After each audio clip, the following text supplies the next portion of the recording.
Estem en les mateixes de sempre, el Girona B, bona proposta, bon futbol, aconsegueix generar ocasions. Ara bé, quin és el problema al final?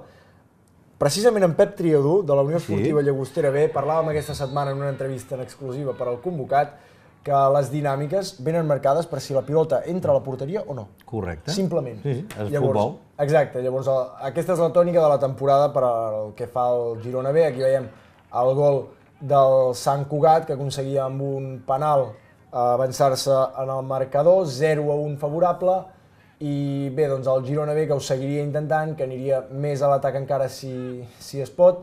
Què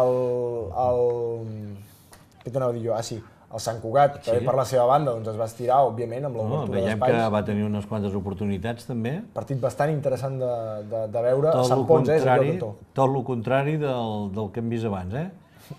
Correcte. Aquí molt de futbol i moltes ocasions, eh? Eric Pimentel, que va jugar, tal com podem veure.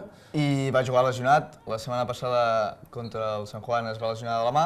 I pot jugar gràcies a un artilugi que podreu descobrir en una notícia que està penjada en el Convocat. Sense cap mena de dubte podreu veure-ho i estar informats de tot el que és futbol gironí. I aquí veiem l'empat del Girona. Un partido que teníamos, la verdad que muchas ganas de ganar, porque veníamos de no ganar mucho en casa, se nos ha puesto un poco complicado con un penalti.